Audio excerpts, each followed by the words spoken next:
Good morning, audience.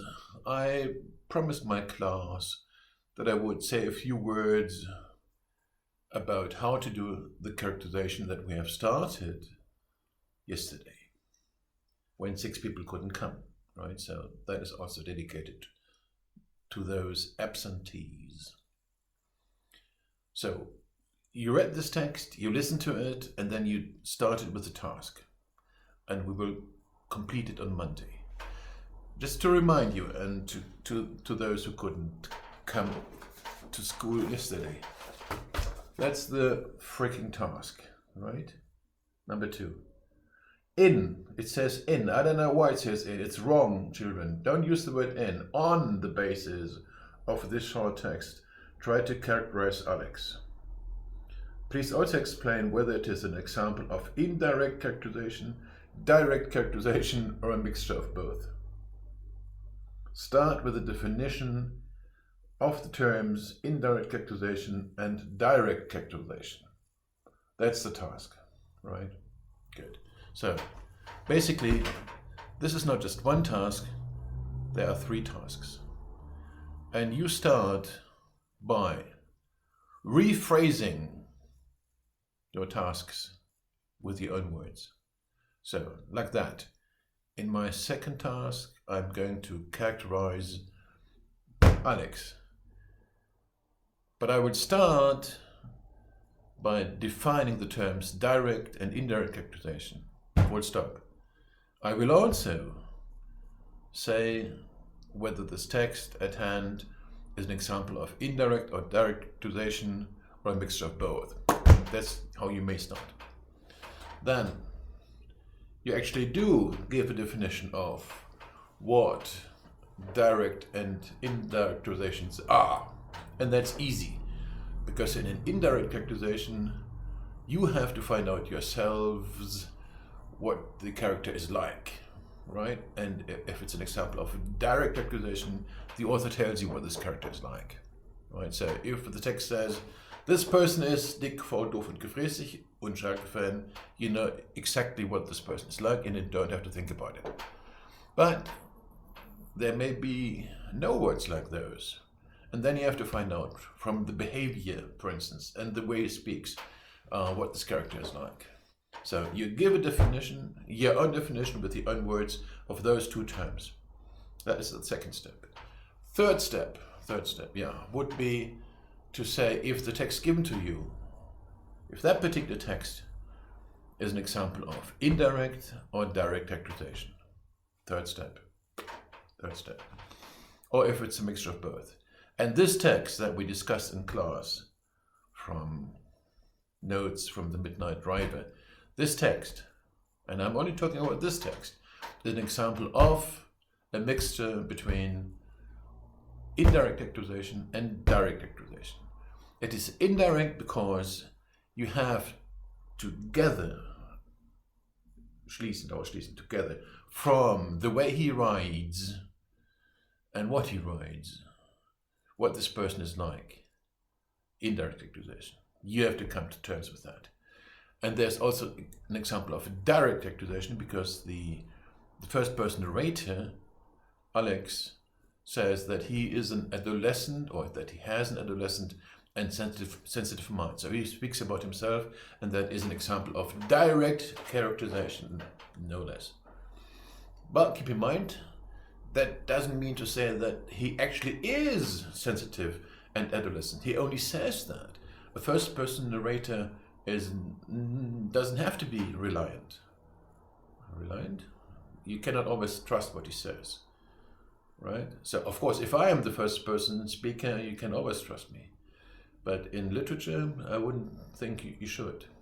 So before you actually start with with this characterization, okay, you have to do those 3 things. Paraphrase, number 1. Give a definition. And number 3, explain and say if this text is either one or the other or a mixture of 3 things. That's the first task. And that will take you some time. Okay, then you start the Charakteristik proper, die eigentliche Charakterisierung.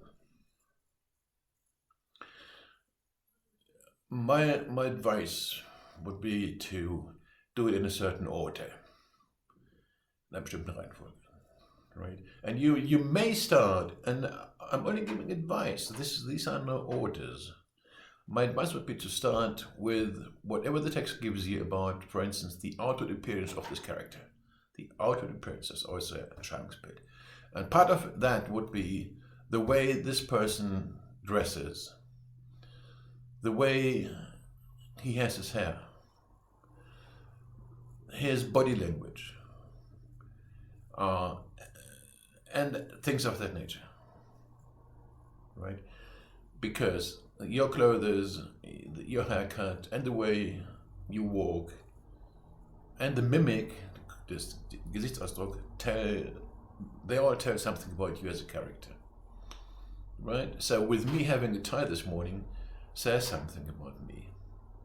Having cut my hair might also say something about me on this particular day, right? So if there are any details given about that, you look at them and try to find out what this says about the person, right? I personally always walk very, very slowly. So it's not good enough to say in the characterization, this person goes slowly, but then you have to try to find out why is that the case. That may simply be because he's old, or he's exhausted, or he wants to, he walks slowly because he wants to see things. There are many reasons for that, for walking slowly. Right? Okay, but that's the point. You start with things that you can basically see or hear. And hear would be, of course, what this person says and how he speaks. And in letter, of course, how he writes. But of course, the way somebody speaks is typical characteristic of this person. Okay? You know it yourself. You can use nice words and not so nice words. You can use slang words, colloquial language, or standard language. But if this person speaks in the text, look at the language. Okay? And then you might look at other things. Beyond that, beyond outward appearance and the way this person looks. And of course, the main thing is, how does this person act? Right? How does he behave? Wie benimmt sich? Was macht eigentlich? You have to look at those things too. And again, I talked to my class, and only to my class. On Friday, at some point, I stood up and walked through the class, which I basically don't do. But I did. And if you had to write a characterization about me on this day, you would have to say why I stood up and why I walked in the class, right? Though we shouldn't do it because of the pandemia, or whatever the English term is, right? So when does the teacher stand up? And what signal does he send when he's standing up? That's what I mean by behavior, right?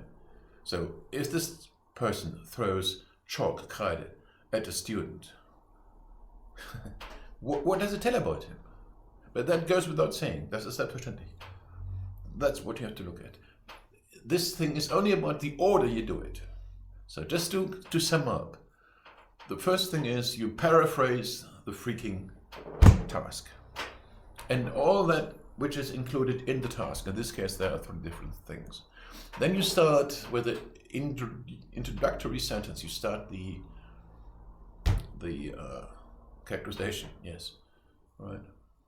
You may say something like, the protagonist is a 16-year-old boy from America, but we don't know many details about him with regard to his outward appearance.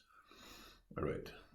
And then with your characterization, you make a list of things that you want to discuss, and you perhaps start with whatever you learn about the outward appearance and what that means. Then you take the next step is the language. How does he speak? And what does it tell you about him, the way he speaks? Number 3 would be his behavior. What does he actually do? How does he behave? And for all of those things, you need adjectives, right? And that's why I gave you so many adjectives.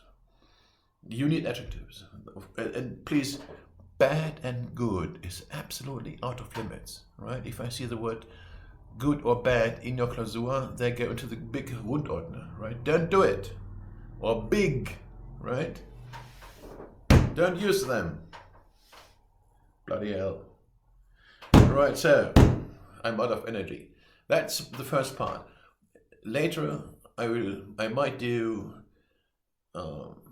this text with the characterization of Mr. Alex Gregory. I don't know yet. My internet connection is out of order. Sometimes it goes away and then comes back, so I don't know if I can do it. Anyway, so that was what I promised to do. That is what I did. I hope you have a good weekend, not a bad one, and that you don't have big problems with your Mathe Klausur on Monday. Don't forget, Mathe is not so important. English, right? English is the queen of all subjects. Mathe. Nobody needs Mathe really, basically. Right, okay, so anyway, perhaps see you later. If not, see you on Monday, right? Be good. Yeah, we might miss it. Was Mathe?